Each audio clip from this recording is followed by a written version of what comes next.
Real-life exorcisms may not be as dramatic as the ones we see in the horror movies. It's not even sure if the exorcisms performed by various exorcists these days are real or not.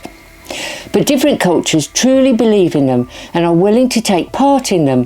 When they are getting rid of what they believe to be demons possessing someone, they think they are doing a good thing, giving someone their life back. But the outcome can be far from good, and it ends up being devastating. Here are 5 exorcism stories that ended in tragedy. Nicaragua has some of the best scenery in the world. Tourists love the tropical feel to it and visit often. But it does have its dark side. Crime and corruption is rife, especially in its more remote locations. But it's said that one of the worst acts to occur there outweighed any of the violence from criminals and drug gangs when a supposed demonic spirit possessed a young lady named Vilma Trujillo and wouldn't leave. This all occurred out of the blue when 25-year-old Vilma was seen roaming around her village talking to herself. She appeared to be having hallucinations as well when she spoke about strange occurrences like giving birth to a serpent. She didn't take drugs or drink alcohol and had no known history of acting strange like this. It was like something had taken over her body one night and was making her act this way.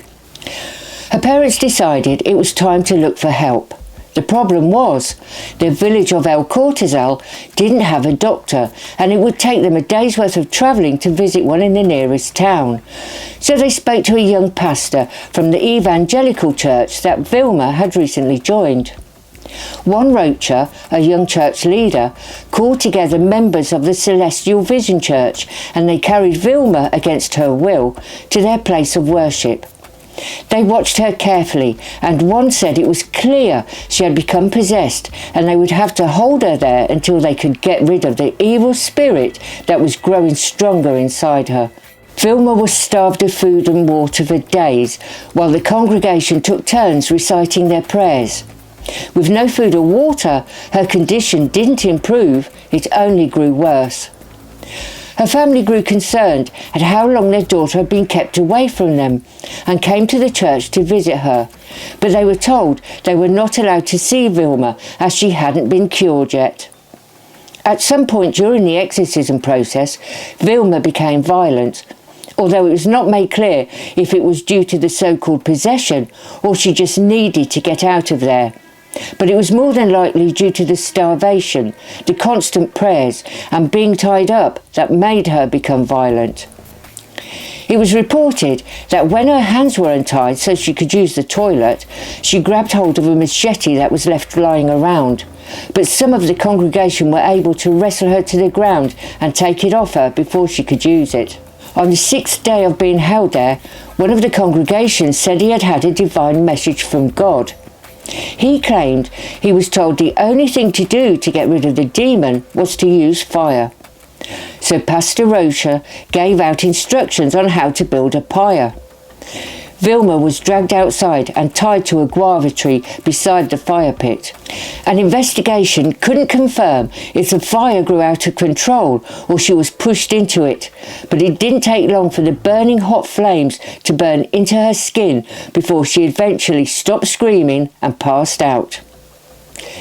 Instead of showing concern, the congregation celebrated, saying that Vilma will soon be resurrected and be free from the demon's hold. But as the hours passed by and she still hadn't woke up, they realised they had made a huge mistake. Her family soon got word of what happened to their daughter and came to get her. They found her lying naked on the ground with severe burns across the whole of her body. They rushed her to Rosita, the nearest town that had a hospital. The doctors advised that they take her to the capital as they had a hospital that was able to cope with such burns. But it was already too late. On February the 28th, 2017, Vilma was officially pronounced dead. The pastor and 4 of his followers were later charged with murder and sentenced to 30 years in prison. 2 children lost their mother that day. It was a death that didn't need to happen. If only Vilma's parents had taken her to the doctor, she would probably still be alive to this day. In the small outback town of Antwerp in Australia sits a small boarded up house. In that house, one of the worst exorcisms ever performed in Australia took place. The owners of the house were Ralph Fulmer, a pig farmer, and his wife Joan. They led a simple life, going about their daily duties on the farm. Until one day in 1993, Joan began to act out of character. She was normally a very quiet and reserved woman.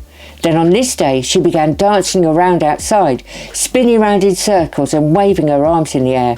Ralph asked her to stop it, but it was like she couldn't even hear him. A couple passing by was shouted at by her, and as they walked off without saying a word back, she ran after them barking like a dog.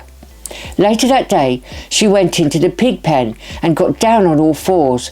She then started to roll around in the dirt as if she was one of them. No matter how much Ralph begged her to stop, she wouldn't listen to him. Instead, she would get right up into his face and start laughing at him. That's when Ralph feared she had become possessed. He asked for help from his neighbour Anne Reichenbach, who then phoned Leanne Cluxton, a 70-year-old spiritualist, asking for her advice. Ralph was told in order to stop his wife hurting herself, he should use some rope to tie her down in a chair. He was warned not to give her any food or water, as this would calm her down. The following morning, Joan was still acting strange. Every time Ralph walked into the room, she would scream and shout at him, call him obscene names, and struggle to get herself free from the rope.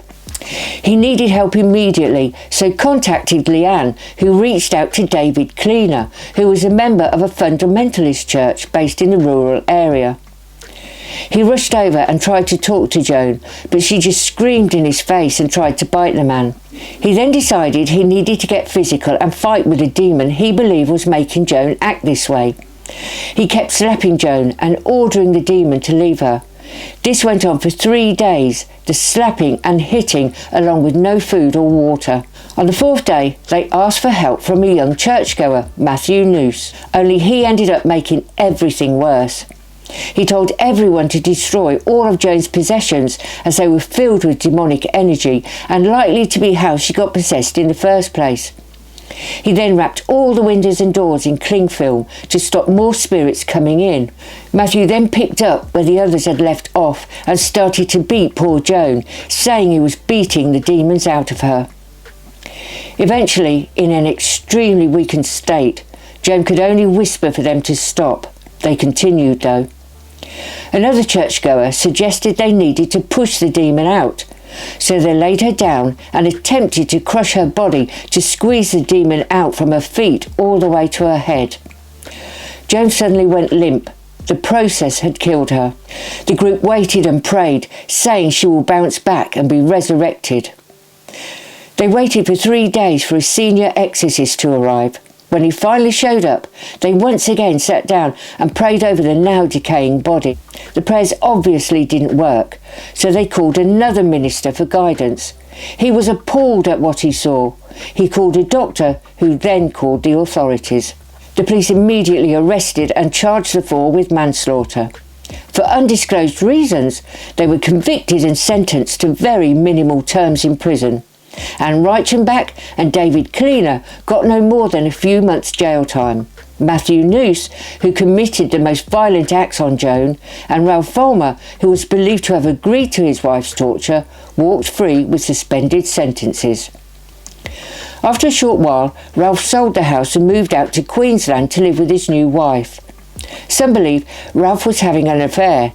Divorce would have cost him a lot of money, so this was his unique way of getting rid of his wife for good, so he could remarry and start a new life for himself. In 2011, a man named Edward Rodriguez believed his daughter Jocelyn had a demon possessing her. On November the 23rd of that year, the father claimed that his daughter wasn't acting like her usual self. In a police statement later, he claimed that he witnessed his 2-year-old little girl showing her fist to him as if she wanted to fight him. Of course, The only thing this meant in his eyes was the toddler had to be possessed. Edward decided that he needed to perform an exorcism right there and then at their home in Floyd, Virginia. When his wife Carmen tried to stop him, he turned and attacked her. He beat her until she lost consciousness. With her now out of the way, he was free to begin the horrifying exorcism rites. He got so loud while performing these rites that his neighbours called the police. By the time the police officers arrived at his house, it was too late. There was a crowd of people both outside and inside the house. Many of them were holding Bibles and praying. Once inside, they saw Carmen slumped on the couch, sobbing her heart out. She had many injuries across her face and head. She wasn't crying over her own cuts and bruises though. It was her inability to stop her husband. When the police burst into the master bedroom, they found the baby wrapped in a blanket and without a pulse. Surrounding her on the bed were many Bibles and other religious items. Edward tried to run but didn't get far and was immediately picked up by the police. He stood trial and the details of the crime were read out to everyone in the stunned courtroom. Carmen, however, couldn't bear to hear it. When the prosecution described her little girl's injuries, she had to leave the room. The jury were told of cracked ribs, scrapes and bruises and internal bleeding. But what actually killed Jocelyn was manual asphyxiation. Edward pleaded no contest to the charge and was given a 30-year prison sentence. Not enough in the eyes of most people. He should never be allowed to see the light of day again. Witchcraft and the casting out of demons in the tragic case of Christy Bamu began during a family Christmas visit in 2010. He was originally from the Dominican Republic of the Congo. Christy and several of his younger siblings took a trip to visit their older sister Magaline, who had moved to Newham in East London, where she lived with her boyfriend, 28-year-old Eric McCuby. Eric became overwhelmed with all the new house guests and began to show contempt towards Magaline's family. Now, whether he really thought this or was just using it as an excuse to get them all out, he started to accuse them of bringing kendoki, also known as witchcraft, into his home. He focused particularly on 15-year-old Christy, blaming him for casting a spell on his other siblings. Of course, Christy denied this. He didn't even know what he was talking about. But that made no difference to the much older and larger Eric, who was the owner of the flat. Christy's own sister, Magaline, who seemed to be under Eric's thumb, agreed with him and helped her boyfriend in his twisted acts. As punishment for his denial of bringing witchcraft into the house, Christy was beaten up continually until he admitted to the sorcery he was supposedly committing. The younger children tried to stop it, but they couldn't defend their older brother. What Christy went through wasn't a quick process at all. Eric gave him plenty of time to be truthful with him. For 3 days, Eric and his girlfriend used knives, sticks, metal bars, a hammer and a chisel to inflict pain on Christy. Eventually, after he couldn't take it anymore, he said he was using witchcraft to do evil deeds in the hope it would stop them, as that's what they wanted to hear. He added that he wasn't doing it intentionally, it's because he was possessed. On the 4th day, which was Christmas Day, the pair placed a 15-year-old in the bath for what was thought to be a ritual cleansing. However, Christy was now too weak to even keep his head above water. He became unconscious, slipped under the water and drowned. Magaline and Eric went to trial in what was described as a harrowing case of abuse and violence. The defence argued that Eric was mentally ill when he committed the crime. A scan of his brain apparently showed lesions, which the lawyer suggested caused an abnormal mental state. However, the prosecution as well as the court thought otherwise. They would show that he and Magaline knew exactly what they were doing and their actions were nothing short of torture and had a sadistic element. As a result, the pair were found guilty and sentenced, with Eric getting 30 years in prison and Magaline getting 25 years. The poor boy suffered so much at the hands of his own sister and her sadistic boyfriend over something he had no idea about. They deserved a long sentence, although life would have been more appropriate. Right in the heart of the jungle, in the northwestern region of Panama, lived an indigenous group called Ngabi Bugu. In January 2020, a prosecutor's office was alerted to the fact that 3 of the villagers had made their way to the local hospital looking for treatment for injuries that had occurred back in the forest. They told the authorities about several families who were being illegally held by a certain group. The police began an investigation, and that's when they discovered something shocking that was happening deep inside the dense jungle. On board a military helicopter, Panamanian authorities arrived at the hidden community. There they found a cult, known as the New Light of God, had infiltrated the natives. The group were performing exorcisms inside a makeshift church that was located on a ranch. The subjects of the exorcisms were the entire congregation of the tribe people. None of them were possessed by demons, but the leader of the cult said the exorcisms were a preventative measure and a way of purging them of all their sins. The ordeal had been going on for several days and unfortunately resulted in several fatalities. 10 of the lay preachers were found in possession of machetes and knives and were accused of torturing, beating and burning the churchgoers. They were also blamed for the deaths of multiple individuals, including children. About 2 miles away from the church, police were led to a freshly dug mass grave. Found inside were the bodies of 6 children and 1 adult. It was found the adult was the mother of 5 of the children, and she was also pregnant. The unborn child died inside her. The 6th was her 17-year-old neighbour. While the cause of her death was never specified, it was believed they were among those who had suffered at the hands of the church elders, one of whom was the children's grandfather. The prosecutor said all of these rites were aimed at killing them.